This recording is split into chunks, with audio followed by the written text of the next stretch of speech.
Supreme court में freebies के मुद्दे पर मंगलवार यानी 23 अगस्त को करीब 45 मिनट सुनवाई चली। मामले की अगली सुनवाई फिर 24 अगस्त को होगी। कोर्ट ने इस मामले को एक बड़ी बेंच को भेजने के संकेत दिए। दरअसल भारत में फ्रीबीज या फ्री स्कीम्स को लेकर पिछले कुछ दिनों में घमासान मचा हुआ है। केंद्र राज्यों से फ्रीबीज पर लगाम लगाने की अपील कर रही है। वहीं दिल्ली की सत्ताधारी आम आदमी पार्टी, तमिलनाडु की डीएमके और आंध्र की वाईएसआर कांग्रेस फ्रीबीज मुद्दे पर सुप्रीम कोर्ट में खुली चुनौती दे रही है। चलिए आपको बताते हैं इस मामले में अब तक क्या क्या हुआ है, फ्रीबीज होती क्या है और इसका इकोनॉमी पर क्या असर पड़ता है। नमस्कार, आप देख रहे हैं नजर टुडे। मैं हूं आपके साथ अंकित दुबे। जनवरी 2022 में बीजेपी नेता अश्विनी उपाध्याय फ्रीबीज के खिलाफ एक जनहित याचिका लेकर सुप्रीम कोर्ट पहुंचे। अपनी याचिका में उन्होंने चुनाव के दौरान राजनीतिक पार्टियों के वोटर्स से फ्रीबीज या मुफ्त उपहार के वादों पर रोक लगाने की अपील की। इसमें मांग की गई कि चुनाव आयोग को ऐसी पार्टियां की मान्यता रद्द करनी चाहिए। केंद्र सरकार ने अश्विनी से सहमति जताते हुए सुप्रीम कोर्ट से फ्रीबीज की परिभाषा तय करने की अपील की। केंद्र ने कहा कि अगर फ्रीबीज का बंटना जारी रहा तो ये देश को भविष्य की आर्थिक आपदा की ओर ले जाएगा।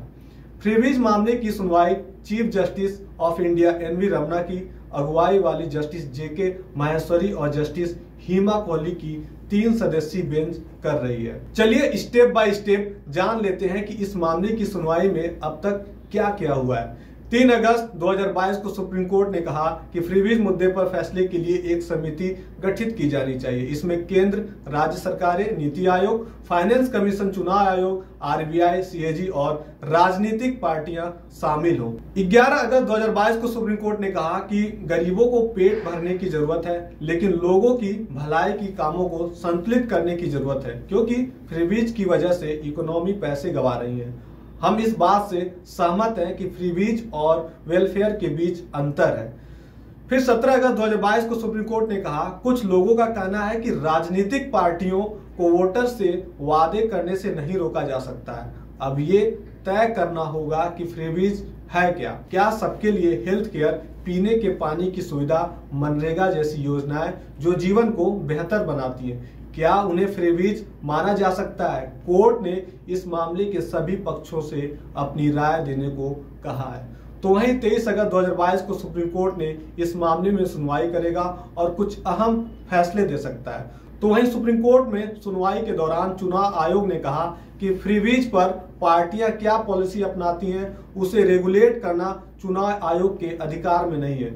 चुनाव से पहले फ्रीबीज का वादा करना या चुनाव के बाद उसे देना राजनीतिक पार्टियों का नीतिगत फैसला होता है। इस बारे में नियम बनाए बिना कोई कार्रवाई करना चुनाव आयोग की शक्तियों का दुरुपयोग करना होगा। चलिए अब फ्रीबीज पर राजनीतिक पार्टियों का रुख क्या है वो बताते हैं आपको। 16 जुलाई 2022 को उत्तर प्रदेश में बुंदेलखंड एक्सप्रेसवे उद्घाटन के बाद प्रधानमंत्री नरेंद्र मोदी ने फ्रीबीज पर निशाना साधते हुए कहा कि रेवड़ी कल्चर देश के विकास के लिए बहुत ही खतरनाक है। हमें मिलकर इस सोच को हराना होगा और इस कल्चर को राजनीति से हटाना होगा। तो वहीं केजरीवाल का कहना है कि बच्चों को मुफ्त शिक्षा और लोगों को फ्री में इलाज देना मुफ्त रेवड़ी बांटनी नहीं है। हम एक विकसित और गौरवशाली भारत की नींव रख रहे हैं। तो सुप्रीम कोर्ट में आंध्र प्रदेश के सीएम जगन मोहन रेड्डी की पार्टी वाईएसआर कांग्रेस ने कहा हर चीज को फ्रीबीज मानना गलत है। वहीं तमिलनाडु के सीएम एमके स्टालिन की पार्टी डीएमके ने कहा क्या अमीरों के लोन माफ करना फ्रीबीज नहीं।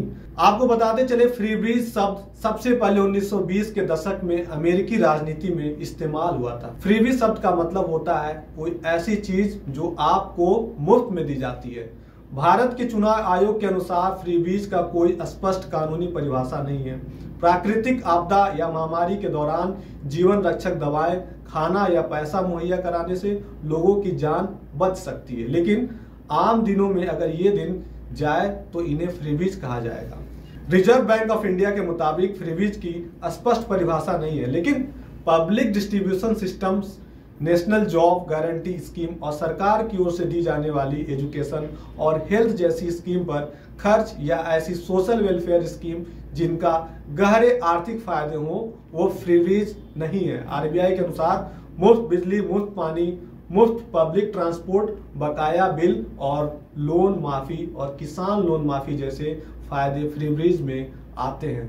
तो वहीं आरबीआई के मुताबिक वे योजनाएं जिनसे क्रेडिट कल्चर कमजोर होता है, सब्सिडी की वजह से कीमतें बिगड़ती हैं, प्राइवेट इन्वेस्टमेंट में गिरावट आती हैं और लेबर फोर्स भागीदारी में गिरावट आती हैं, वे फ्रीबीज होती हैं। तो वहीं जानकारों के अनुसार फ्रीबीज का वास्तविक मतलब इस पर निर्भर करता है कि ये सवाल किससे, कहां और कब पूछा जा रहा है। दरअसल जिसे कभी फ्रीबीज कहा गया वही कुछ साल बाद राष्ट्रीय योजना के प्रेरणा बन गया।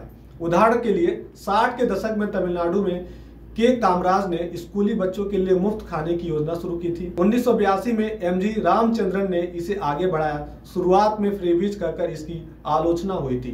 बाद में ऐसी ही योजनाएं मिड डे मील नाम से राष्ट्रीय योजना बन गई। तो वहीं आंध्र प्रदेश के सीएम एनटी रामाराव की 2 रुपये किलो में चावल योजना के बाद ही नेशनल फूड सिक्योरिटी प्रोग्राम नाम से राष्ट्रीय योजना लॉन्च हुई। तमिलनाडु में लॉन्च हुई मुफ्त दवा की स्कीम बाद में नेशनल हेल्थ स्कीम के लिए प्रेरणा बनी। वहीं कुछ इकोनॉमिस्ट का मानना है कि जब तक कोई राज्य आर्थिक रूप से इतना मजबूत है कि फ्रीबीज का खर्चा उठा सकता है तब तक ये ठीक है। अगर ऐसा नहीं है तो फ्रीबीज अर्थव्यवस्था पर बोझ की तरह है। वहीं कुछ जानकारों का मानना है कि फ्रीबीज का उद्देश्य वोटर्स को बरगलाना होता है। अब एक सवाल उठता है कि पार्टियों को फ्रीबीज का पैसा कहां से मिलता है। चलिए आपको बताते हैं। राजनीतिक दलों के मुफ्त बिजली और पानी जैसे फ्रीबीज आम जनता के टैक्स के पैसे से आते हैं। एक्सपर्ट्स का कहना है कि फ्रीबीज बांटना वैसा ही है जैसे आपकी बाईं जेब में पैसा रखकर दाईं जेब से निकाल लेना।